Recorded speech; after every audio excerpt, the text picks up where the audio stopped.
이게 동시에 가야 된다. 이것이 이제 고의와 정의로 이제 딱 언어로 이제 딱 끝맺음이 되는 그런 문제입니다. 존 오스왈드라는 이제 복음주의 학자는 제사법이 소개되는 언약은 이웃에 대한 윤리적 실천을 요구하는 언약과 동일한 것입니다.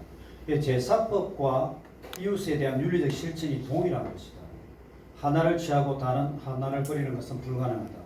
우리는 악행을 계속 저지르면서 제사의식이 그 악행의 심판에서 자신을 구원해 줄 거라고 기대할 수는 없다.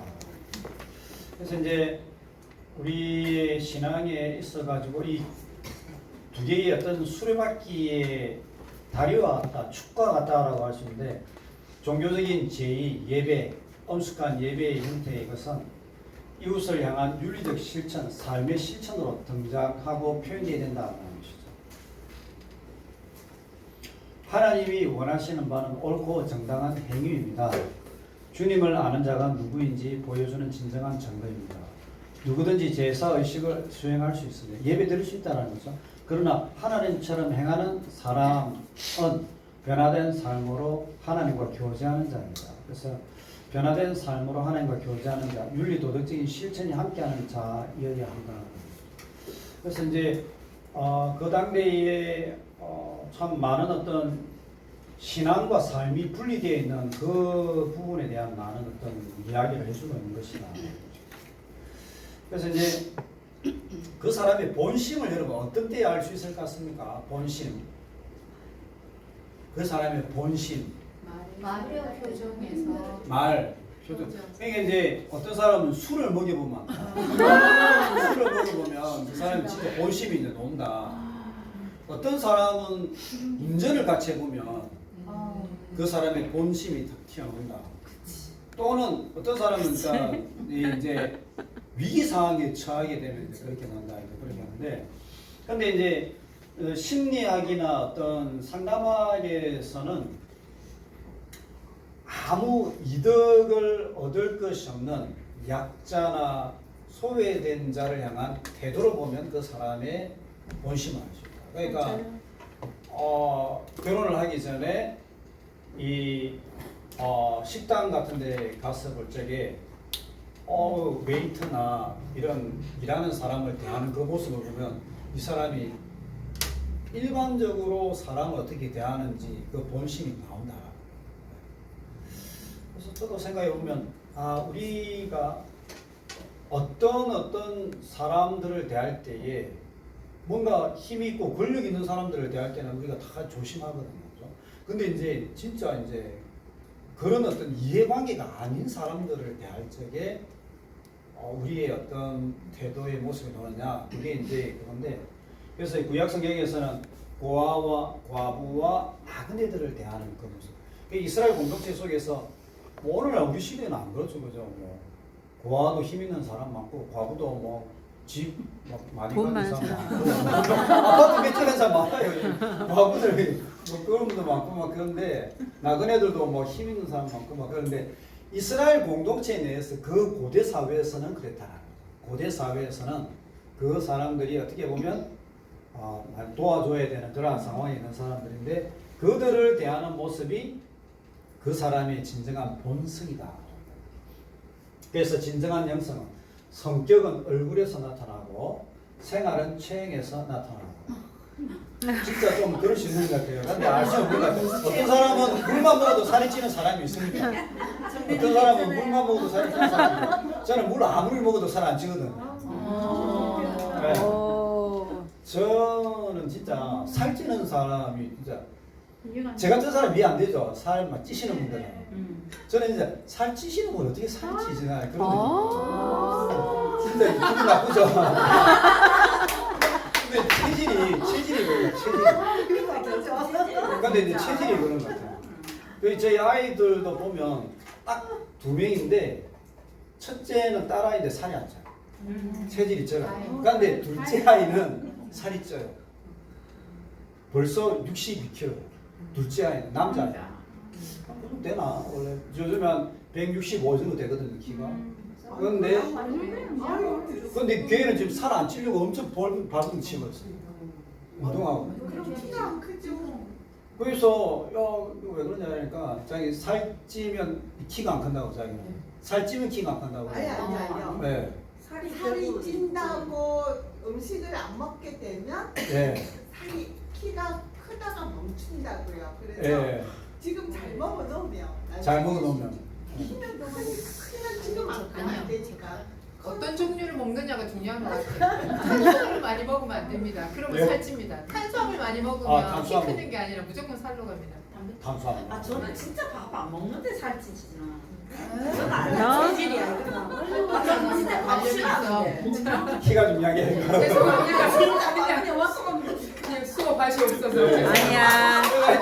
근데 체형 생활은 그러니까 생활 체형을 알 수는 없다라는 거예요. 네. 네. 이게 사람마다 체형에서는.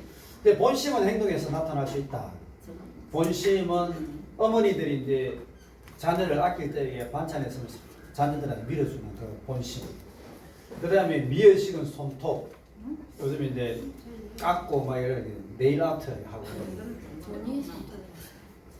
먹는 배려는 먹는 방법에서 나타나고 마음의 힘은 목소리에 나타나고 이게 이제 마음이 힘이 없으면 목소리가 이제 힘이 없죠, 그죠?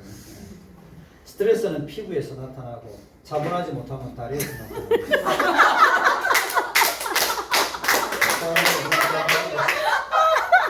요즘 왜 이래 없는지 모르시죠? 예전에 송교수님 한번 그러도 이야기하시더라고요. 저는 잘 모릅니다. 그 어떤 맥락이 있는지. 네. 아, 성 교수님 다리 떤다고. 선생님이 성 교수님 다리 떤다고. 다리를 이렇게 떠드는 거 있어요. 송교수님 시간에요? 네, 아니 평소에도. 아, 부서도 에너지가 많아서 그런 거 아닙니까? 맞습니다. 우리 집사님, 집사님. 예전에 그 고령교회. 예, 거기 우리 일교구에 계셨는데 엄지가 저도 많이 하시고 그때 저도 많이 하시는데 저도 많이 하시는데 에너지가 많으시거든요. 그 다음에 이제 인간성은 영성은 약자에 대한 태도에서 나타난다. 근데 송 교수님 그런 이야기 잘 안 하시는데. 아, 그 송 교수님께서 다리를 떠시기 때문에. 아, 송 교수님. 예. 그래서 디스로 갚아요. 재단이 올라가서도 다리를 하신대요. 송 교수님이요? 네. 아, 긴장하면. 시작하셨다고 그러셨죠. 그 큰 다리가 떨리네. 와. 교수님 영상에 남는데 이거. 와. 녹화 큰 중인데. 다리를 떨린다. 와.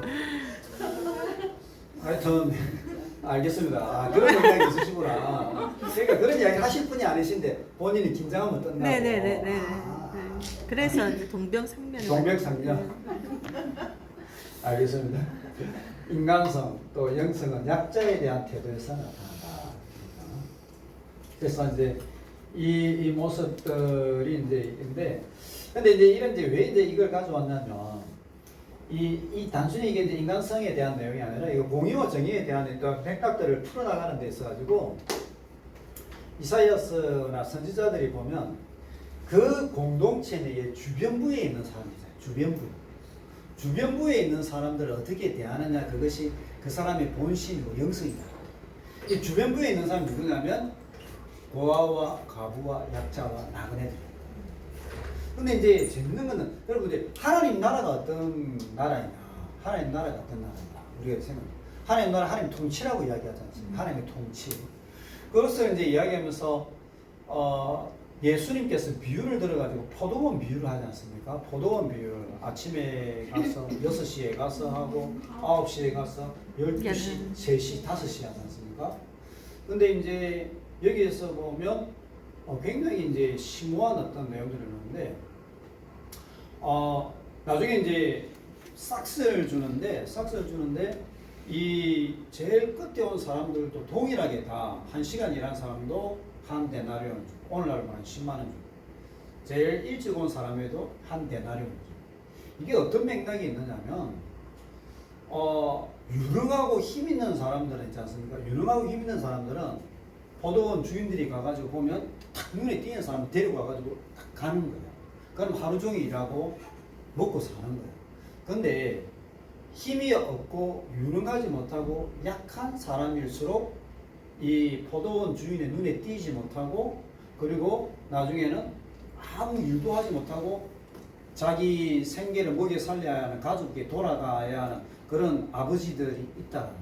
그런데 하나님의 나라는 이 포도원 주인과 같다라고 이야기하는데 하나님의 나라는 힘있고 유능하고 잘 나가기 때문에 자기 혼자 잘 먹고 잘 사는 그 사람들에게만 하나님의 관심이 있는 것이 아니라 그들도 하나님의 은혜가 있는 사람, 동일하게 비를 주시지만 아무도 써줄 수 없는 그 사람들, 또 유능하지 못한 사람들, 사회 속에서 어떻게 보면 어떤 구실을 잘 못하는 그 사람들이지만 하나님 그들에게도 찾아가지고요, 그들의 생계와 그들의 삶의 형편을 돌보아서 그들에게도 동일하게 먹고 살 수 있는 배려와 환대를 주는 것, 이것이 하나님의 나라다라는 것을 이야기하는 거죠.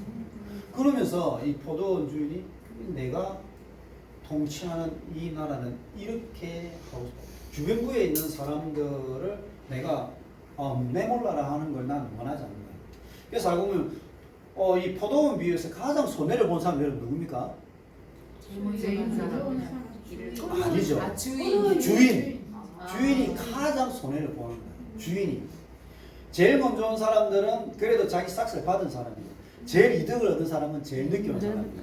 제일 손해를 본 사람은 제일 먼저 주지 않아도 되는데 돈을 마지막까지 온 사람들까지 다 공평하게 준 그 주인이 가장 손해를 보는 거예요. 그런데 이 주인이 누구냐? 하나님. 하나님의 통치를 보여주는 주인이에요. 그래서 이게 공의, 하나님 나라의 근원적인 공의로 보여줘요. 하나님의 공의는 옳고 그름을 따지지만 그 저변에 깔려 있는 것은요, 사람을 살리는 겁니다. 사람을 배려하는 겁니다. 그래서 이러한 어떤 모습들이 우리 자녀들이나 남편이나 아내들이나 교회 공동체를 바라볼 때 깔려 있으면 이 관계가 한결 스무스해지는 것을 보여요. 한결 스무스해요. 그러면서 이제 하나님의 해결책은 과거에 대한 회상, 공의와 정의가 가했던 시온이었다. 심판하실 것이다. 그리고 25절에 정결케 할 것이다. 27절에 공의와 정의로 구속할 것이다. 그러면서 이제 우리가 공의와 정의를 한번 살펴봐요. 공의와 정의. 예전에 이제 한번 저기 공의와 정의에 대해서 한번 나누었는데 한 번 더 나눠보도록 하겠습니다. 공의와 정의는 근본적으로 올바름, 옳음, 공평함을 옳다라는 것이죠. 옳다. 그 하나님의 통치도 이 옳음을 성취하는 것이다. 공의와 정의에 대한 오해, 과연 법조계, 경제계에서 사용하는 용어인가? 그렇진 않다. 성경이 말하는 공의와 정의는 진정한 종교와 경건의 표현이다. 진정한 종교와 경건의 표현이다. 왜냐? 성경에서 이 공의가 사용된 인물들을 보면 노아, 아브라함, 그 다음에 시편과 잠언에 하나님이 주의 판단을 왕에게 주시고 공의를 왕의 아들, 왕자에게 주시고 주의 백성은 공의로 재판장에게 주시고 가난한 자들을 정의로 재판하고 옳음으로 재판한다. 97편 1절에 하나님의 통치의 근간은 무엇이냐? 공의와 정의다. 옳음이다. 옳음을. 잠언 21장 13절. 여러분들 잠언서를 보면 공의와 정의에 대한 메시지 굉장히 많습니다. 진짜 많습니다. 우리가 이제 그런 어떤 생각을 안 가지고 볼 때는 저도 이제 예전에 공의와 정의에 대한 생각이 없이 이제 잠언을 볼 때는 그저 봤는데 이 공의와 정의에 대한 관점을 읽기 시작하니까 잠언에 공의와 정의에 대한 것이 꽉 차 있어요. 꽉 차 있어요. 잠언 21장 3절에 보면 공의와 정의를 행하는 것은 제사, 예배 드리는 것보다 하나님께서 기쁘게 여기신다. 다윗이 공의와 정의를 행했다. 그 다음에 솔로몬이 공의와 정의를 행했다.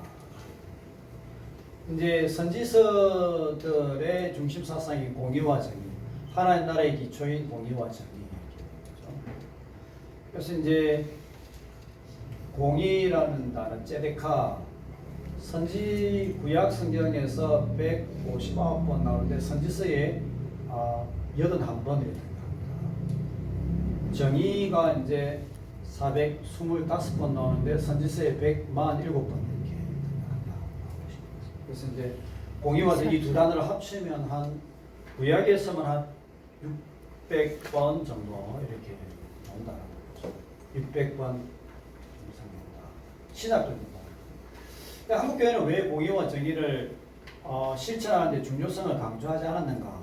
생각해 보면 우리 한국 교회가 지금까지는 축복, 모험, 선교, 사역과 사명 감당 일종의 많이 있는데 이제 이러한 어떤 관점에서 교회가 굉장히 부흥하고 우리 선조들, 우리 목사님들이 수고한 건 우리 진짜 인정해야 됩니다. 인정하고 이제 여기서 이제 한국 사회가 더 이제 고도화로 발전하고 있거든요. 그러면서 선지서들이 말하는 그런 메시지들, 특별히 공의와 정의에 대한 메시지들을 이제 우리가 눈여겨봐야 될 필요성이 있어요. 왜 그러냐면 한국 사회가 이제 2000년대로 넘어오면서 그 이전에는 이제 우리 한국 사회가 생활하고 운동하고 어떻게 하면 가난을 퇴치하고 잘 먹고 잘 살자 이것이 우리 한국 사회의 모토였어요. 생활 운동하면 그러면서 이제 조영기 목사님의 삼중 축복, 영혼의 축복, 또 관계의 축복, 물질의 축복 이렇게 하면서 교회들이 막 성장해 왔는데 근데 이제 2000년대 넘어오지 않습니까? 넘어오면서 이제 한국 사회가 바뀌었어요. 한국 사회가 이제 잘 먹고 잘 살고 생계를 해결하는 이런 차원에서 이제 아니고 어떻게 하면 기회의 균등이 있을 것인가 사회 속에서 어떻게 하면 낙하산이라든지 이런 게 아니라 아빠 찬스라든지 엄마 찬스 이런 거 없이 자기의 실력으로 기회를 균등해 주어서 정말 이 공정한 사회를 어떻게 이루고 갈 수 있을 것인가 좋은 사회는 어떤 사회인가 이런 데 대한 관심들이 커지는 거예요. 요즘 젊은이들이 누가 아빠 찬스 써가지고 뭐 어디에 뭐 병원에 들어갔다 학교에 들어갔다 이러면 난리 나는 거예요. 요즘에는 난리 나는 거예요. 사회가 이제 바뀐 거예요. 예전에는 그런 게 이제 그렇게 문제가 안 됐는데 요즘에는 그런 게 이제 문제가 되는 사회가 되었더라고요. 그러면서 이제 그런 부분들에 대해서도 교회 속으로 이제 그런 게 이제 들어오고 있고 교회가 그런 부분에 대해서 좋은 어떤 가치관이나 안목들을 제공해 주는 게 필요하다는 것이죠. 공의와 정의를 행하는 것이 진정한 축복임을 깨닫지 못했기 때문에 관심을 기울이지 않았다. 그럼 이제 공의와 정의의 어떤 의미인데 첫 번째로는 영적인 의미가 있습니다. 영적인 의미, 깨끗게 되었다, 옳게 되었다 이것은 죄사함을 의미합니다. 우리가 영적으로 옳다, 깨끗했다 이것은 죄사함을 의미합니다. 그래서 죄에서 노임받아 구원받은 그 상태, 의인이 된 상태, 칭의를 이룰 때 공의롭다. 그래서 제사 제도가 있죠. 제사 제도를 통하여서 이 양의 죽임을 통하여서 죄 사함을 받고 의롭게 되는 것이죠. 그래서 이제 우리가 죄를 지으면 하나님을 향하여서 대적하는 것이기도 하고 그 죄를 지음으로 인하여서 우리가 이 죄악의 왕국에 속하게 된다. 죄악의 노예가 된다라고 그렇게 이야기합니다. 그러면 우리가 이제 죄악의 노예가 되어서 우리를 하나님께서 어떻게 끄집어내시느냐? 그 죄악의 왕국에서 죄악의 노예에서 그것은 죄의 싹신 그 생명을 우리의 생명 대신 어린 양의 생명으로 대속하는 어린 양의 생명으로 우리의 죄에 대한 값을 지불함으로 우리를 죄악에서 끄집어내시는 것이죠. 끄집어내시는 것이죠. 그래서 이사야 53장에 메시아 종이 등장하죠. 메시아 종이 등장해서 대속 죽음을 당하는 것입니다. 대속 죽음을 당하고 속건제를 드린다라고 합니다. 속건제는 뭡니까? 죄에 대한 보상을 드린다 이 말입니다. 죄에 대한 보상을 드립니다. 그래서 죄에 대한 보상을 드림으로 우리의 죄가 사해지고 우리가 의롭게 되는 것을 이야기하고 있는 것이죠. 그래서 그는 실로 우리의 질고를 지고 우리의 슬픔을 당하였거늘 우리는 생각하기를 그는 징벌을 받아 하나님께 맞으며 고난을 당한다 하노라.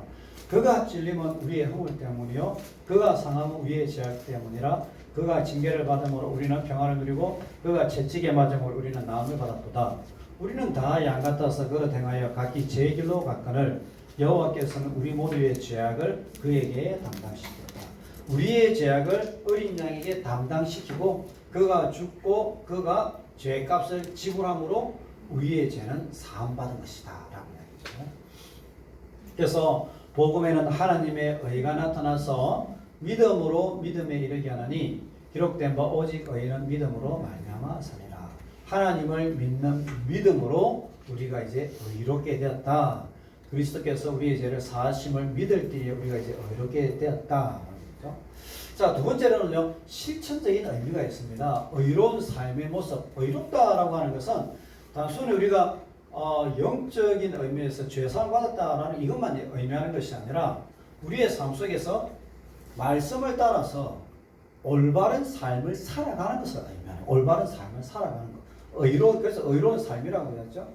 그래서 에스겔 18장 5절에서 9절에 보면 사람이 만일 정의로워서 공의와 정의를 따라 행하면서 산 위에서 재물을 먹지 않는다. 우상 숭배하지 않는다. 이웃의 아내를 탐하지 않는다. 사람을 학대하지 않는다. 제작물을 돌려주고 강탈하지 않는다. 벗은 자의 옷을 입히고 별일을 꾸어주지 않는다. 이자를 받지 않는다. 손을 금하여 죄를 짓지 않는다. 진실하게 판단한다. 규례를 따른다. 그가 의인이다. 공의와 정의를 행하는 것이다. 그래서 이사야 56장 1절에 7절을 보면 안식일을 지키고 손을 금하여 악을 행하지 않는 여호와와 연합하고 여호와의 이름을 사랑하고 여호와의 언약을 굳게 지키는 자들이 의로운 자들이다. 의로운 삶을 살아가는 것이다. 라는 것을 의미하는 것이죠. 그래서 이제 영적으로 먼저 의인이 되고 그 다음에 삶 속에서 의로운 삶을 살아가는 것. 이것이 의의 모습이다. 그럼 이것도 대단한 거예요, 여러분. 이것이 인간적인 어떤 노력이나 교육이나 훈련으로 되느냐? 아니다라는 것이죠.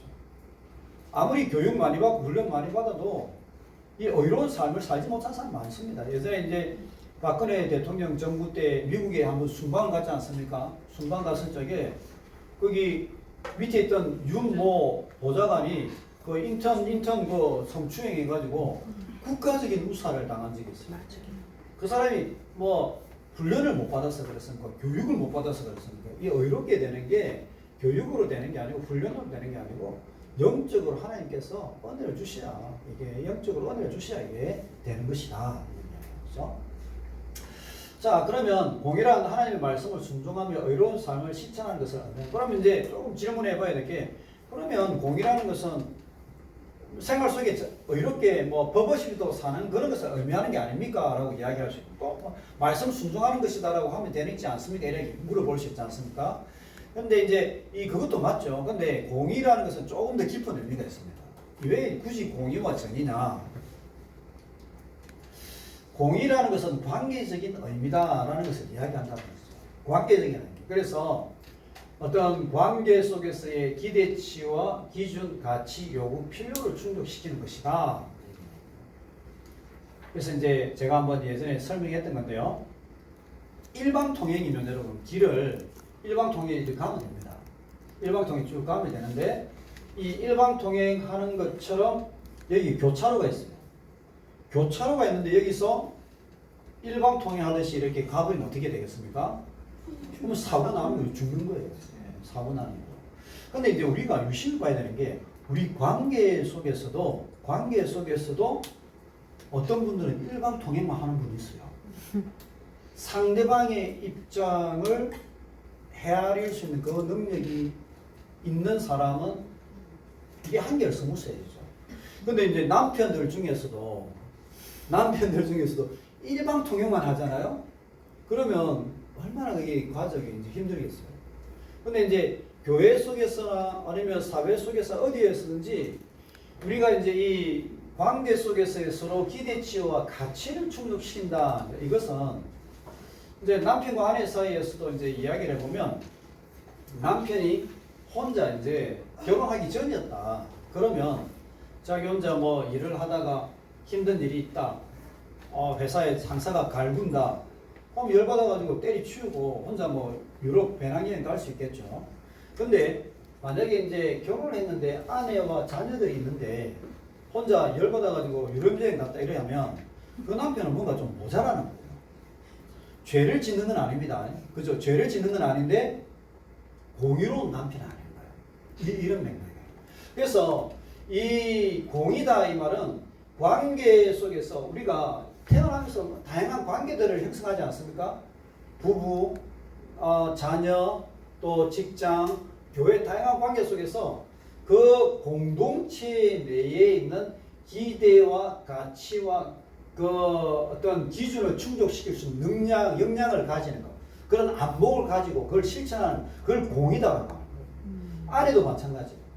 싱글일 때에는 자기 혼자 뭐 직장 생활하면서 하루 종일 인터넷을 보니까 뭐 루이비통이나 샤넬이 보여가지고 자기가 인터넷에서 뭐 주문할 수 있겠죠. 몇백짜리 뭐 이렇게 뭐 주문하려면 할 수 있겠죠. 근데 만약에 아내 결혼했는데 아내가 애들 교육도 시켜야 되고 또 남편의 어떤 뭐 직장도 있고 다 형편을 살펴야 되는데 아내가 어느 날 뭐 인터넷 들어가는데 좋은 게 보였다. 루이비통이 보였다. 샤넬이 보였다 해가지고 혼자 클릭해서 했다. 그러면 죄 짓는 건 아니죠. 죄를 짓는 건 아닌데 뭔가 모자라는 거예요. 그게 모자라는 거예요. 그러니까 이게 공의롭지 못한 거예요. 혼자 만약에 그렇게 했다라고 칠 때에 그죠? 근데 이제 이것이 이제 하나의 이제 우리가 이제 재밌는 이제 예를 들어서 한 건데 우리가 이제 교회 생활을 할 때도 그렇고 모든 이제 어떤 공동체 속으로 들어가지 않습니까? 그러면 그 공동체가 새로 형성되기 때문에 거기에서 요구되는 기대와 가치와 기준이 발생하는 거예요. 여기서 마찬가지. 여기서 어떤 기대와 기준과 가치가 발생하는데 그것을 읽을 수가 있고 거기에 맞추어서 그것을 때로는 희생할 수 있고 노력할 수 있고 그걸 이루기 위해서 노력한다라고 하면 그 사람은 공의로운 사람이에요. 그게 교회의 근산입니다. 그러면 교회 내 속에서 어떤 기대와 가치와 이런 게 좀 있잖아요. 근데 그걸 알고 때로는 좀 힘들어도 그걸 하는 분이 있다. 그럼 공의로운 분이다. 근데 그걸 안 쌩깠다. 그러면 죄는 아니에요. 죄는 아니에요. 죄는 아닌데 공의롭지 못한 거죠.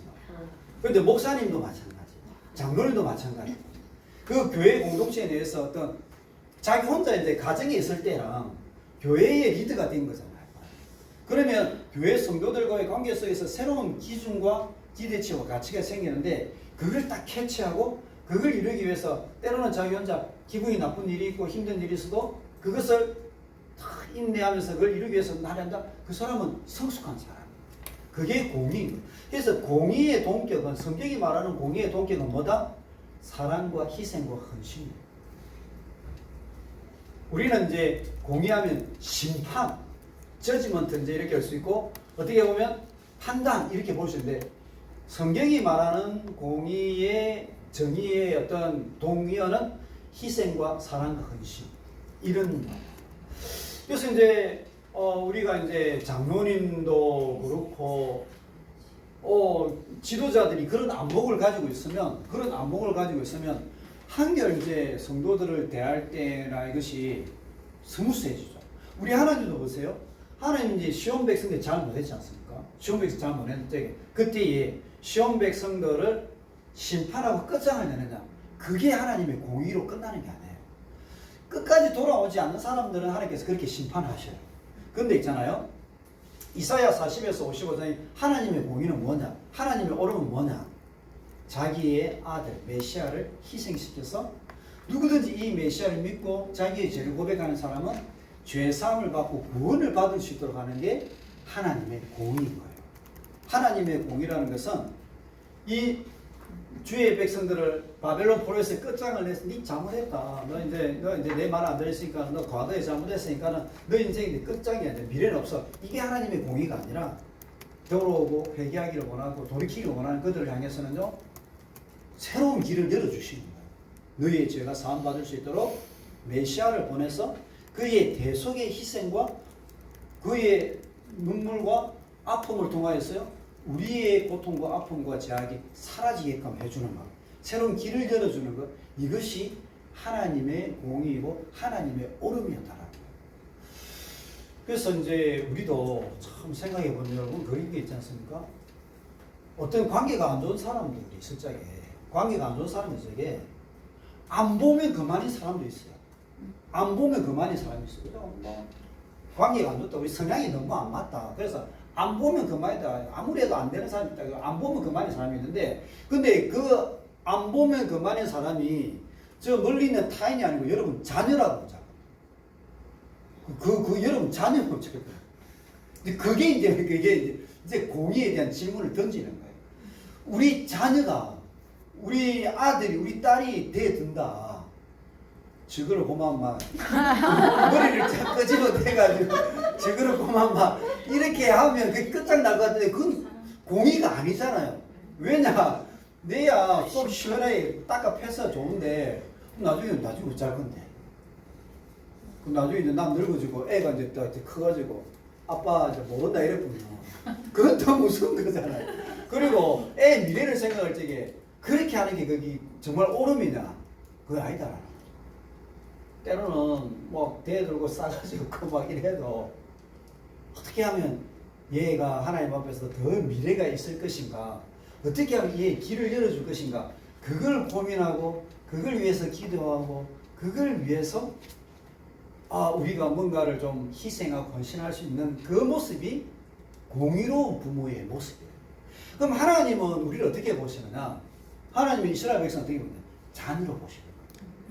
하나님은 이스라엘을 주의 백성 자녀로 보시고 우리가 잘못했을 적에 끊어내는 게 아니라 우리가 잘못했을 적에 잘못했음을 인정할 때 매를 들어. 근데 우리가 돌아오기를 원하면 언제든지 당신의 아들을 희생하심으로 대속의 죽음으로 우리가 구원받을 수 있는 길을 열어주시는 이게 하나님의 공의다. 그래서 우리가 이 땅을 살아가면서 이 공의의 모습을 실천하는 사람들에게 뭐가 따라오느냐? 영광이 따라와요. 이게 없는 사람은 영광이 없어요. 아무리 직분이 좋고 아무리 뭐 장로님이고 아무리 목사님이고 이래도 이 공의의 모습을 실천하는 사람은 영광이 있어요.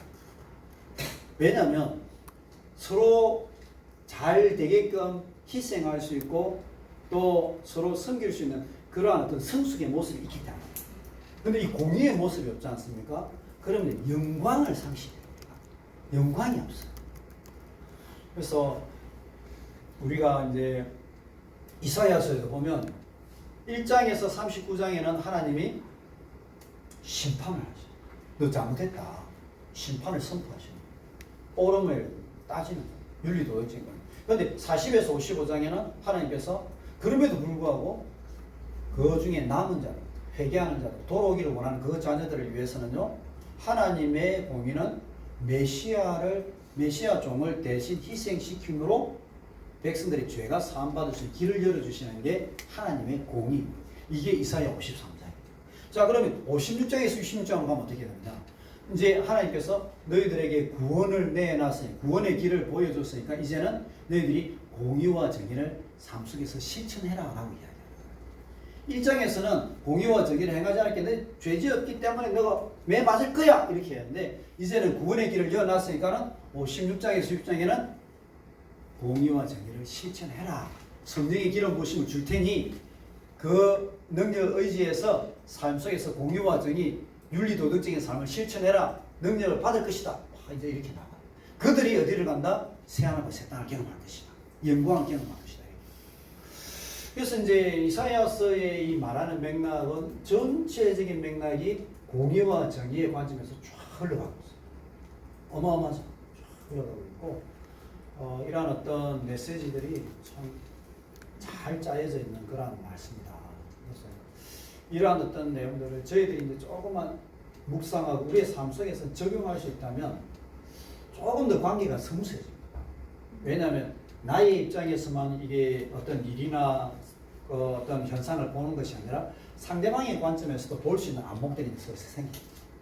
상대방의 관점에서도 볼 수 있는 안목이 생기기 때문에 굉장히 좋죠.